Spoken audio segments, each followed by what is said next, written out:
In this video, I'm going to test 6 different ways to remove scratches from a ceramic top like this, and basically see which one is best.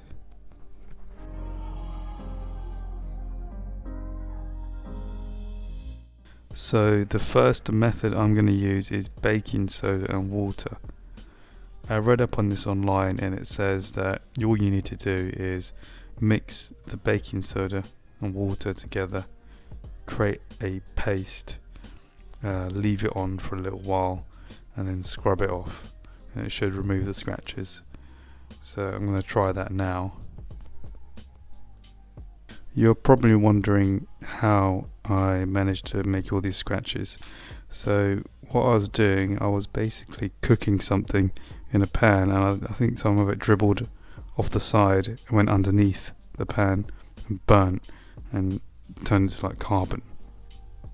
And then as I was moving the pan back and forth, tossing it around and stuff, it scratched up the ceramic. So yeah, that's basically what's happened. I didn't realise until I'd taken the pan off. So yeah, that's why I thought I'd create this video, to show you how to remove it. So as you saw, I removed the excess baking soda water mix and kind of scrubbed it a little bit, but to be honest, there's not really much of a change. I think I took off some slight surface scratches, but not much, so I don't think this really works. Now second, I'm going to use a magic eraser, also known as a melamine sponge. I'm only use it on half the hob so that half stays original, but after scrubbing you'll see the results. Not really much of a change, to be honest. Number 3 is I'm using Sif, so the stuff you get from the supermarket to clean your bathroom, because it's a very slight abrasive. So I put it on again, just half the right side, scrubbed it off, and yeah, not much of a change still, just looks shinier. And the fourth method is tin foil or aluminium foil. I can't remember where I read about this, but I think it was online. But you basically just rub the aluminium foil over the ceramic, but as you can see, it doesn't work very well. You just create scratches. Okay, so the fifth method is baking soda and vinegar. So I've already laid the baking soda on the right half and just pouring over some white vinegar. As you can see, it's starting to react, so hopefully this does something. I'm just going to let this settle for about half an hour.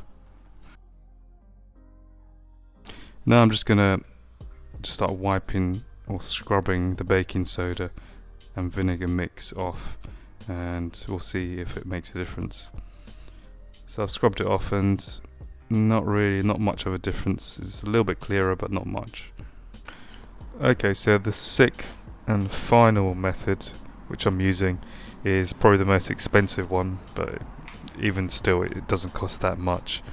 It's the polishing method. So what I'm doing here, I've put some drops of polish down, and I'm using a polishing pad attached to a drill to polish it. The polish itself, I'm just using what I had laying around the home, which is a car polish, but let's have a look at the results. Just going to wipe it away here. Wow, yeah, as you can see, look, there is a significant difference. You can tell on the right hand side that it's so much clearer than it was before, and the amount of effort I put in was hardly anything. So I'm happy. So what I'm going to do now, I'm going to do the whole thing, the whole area, and see what it looks like after I've done that area. So I've polished it out already, and I'm just going to clean it all off. So you could just use normal car polish, or if there's a specific polish for glass, maybe use that. But as you can see here, it's not completely removed. The deeper scratches, it looks like they're still there.